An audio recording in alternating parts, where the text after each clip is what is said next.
If you've been diagnosed with MS recently, you probably think one of two things. My life is over. Okay, but what happens long term? It marks a decade since a doctor sat across from me, shuffled some papers, and used two letters that would change the entire blueprint of my life, MS. If you were just told you have multiple sclerosis, you might be feeling a profound sense of dread. That first day, that first week, is so incredibly loud inside your head, you might be convinced that your life, as you knew it, is now officially over. Or you might just be swimming in a sea of questions, wondering what on earth is going to happen next. I was right there with you, feeling every single one of those things. I have now lived with this unpredictable companion for more than 10 years, and I want to tell you what I've learned. I want to tell you the truth no one tells you in those sterile clinic rooms. Some things get harder, some things get weird, and some things, believe it or not, actually get better. The internet is a terrifying place for the newly diagnosed. It's a library of worst-case scenarios, a gallery of rapid declines, and a forum where fear is the most common language. But the internet doesn't tell you about the quiet resilience, the strange humor, the profound kindness, or the strength you never knew you possessed. This isn't a miraculous recovery story. It's what it's really like, 10 years down a road you never asked to travel. It's about the grit, the grace, and the surprising growth along the way. Stay to the end, because the thing that surprised me most, it's not what you think. The first year of living with MS is a masterclass in panic.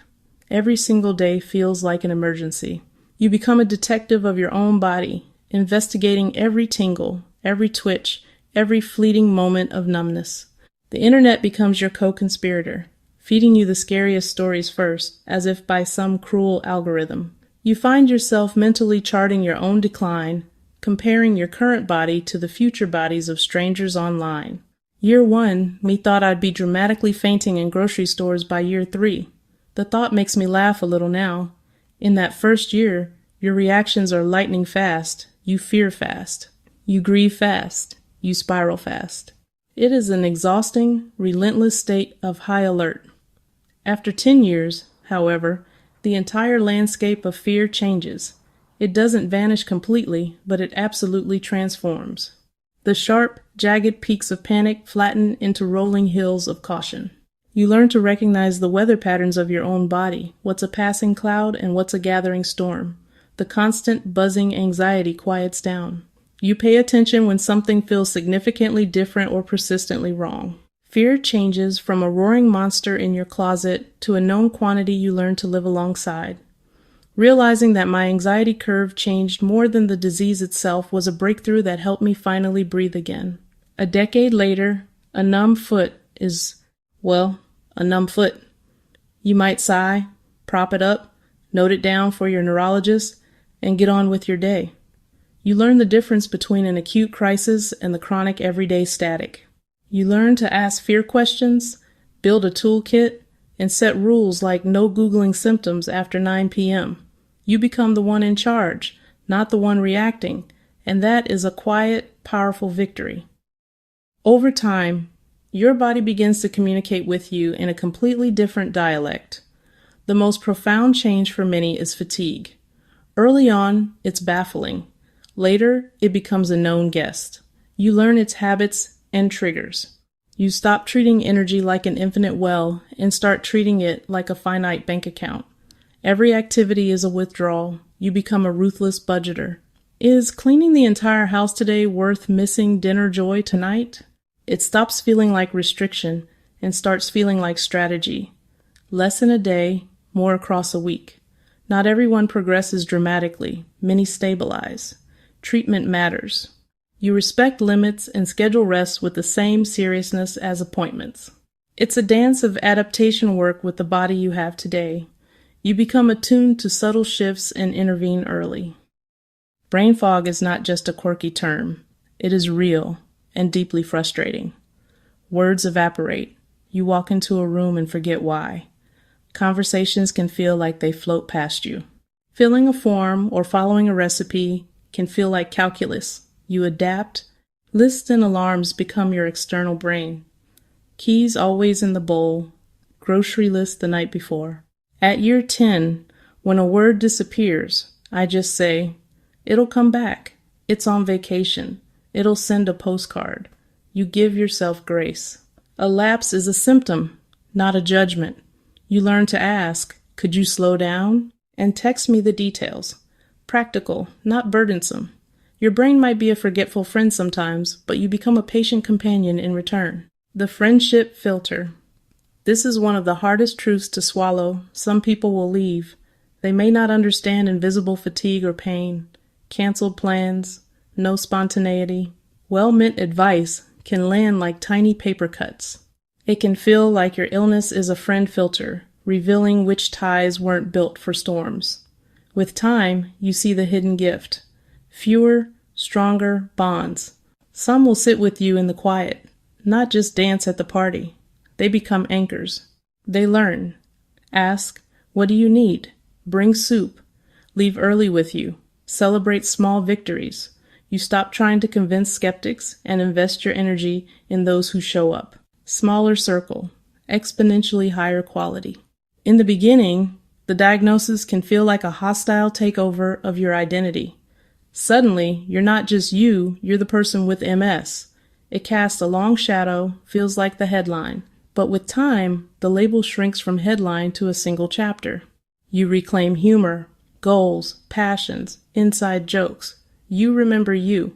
MS may change how you move, but not who you are. It's integration holding two truths.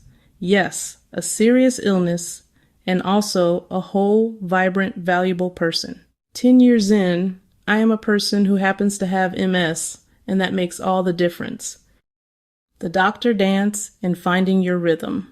At first, treatment is intimidating. Big names, bigger side effect lists, horror stories, spike anxiety, injections, infusions, pills.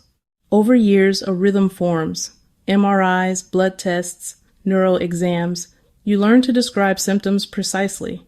Tingling down my left leg worse with heat. You shift from passenger to co-pilot with your clinicians. Treatments can be switched. It's normal and often necessary. The side effects are impacting my quality of life. What are my other options? I now speak fluent neurologist. Treatment is broader. Stress, sleep, food, movement, PT, counseling, your support system. You manage a comprehensive plan, daily choices that give back, control, and agency. Quick pit stop if this helped. Tap like so, it reaches someone in their year 1. Subscribe for more honest conversations about living well with MS without the sugarcoating. Stick around. The ending is the part no one told me, the change that actually made life better. What never, ever changes. Amidst all the shifts, a core part of you remains steadfast. You are still you. Your humor dry, goofy, or sarcastic endures. Your values don't vanish. Dreams may change shape from marathons to 5K walks, from pace to purpose, but they persist. MS doesn't author your story. It reveals your traits in higher definition. On hard days, fatigue, fog, remember what's untouched. Your music, your people, your memories. MS can take a lot. It cannot take your heart, your spirit, or your core. If you are newly diagnosed, sitting in the echo chamber of your own fear, hear this. This is not automatically a catastrophe. The roar will subside. You will learn. You will adapt. Your resilience is greater than you imagine. You'll discover new limits and new freedoms, to say no, to prioritize well-being, to live more authentically. The journey isn't getting back to who you were. It's meeting who you're becoming, more patient, empathetic, honest, appreciative. You'll be your best advocate and your kindest friend. You can do this. You can adapt. You can find your people. You can still be you. 10 years later, I'm still here. And I'm not Mylan. How long have you been living with MS? What changed the most for you over time? Let the comments become a timeline thread.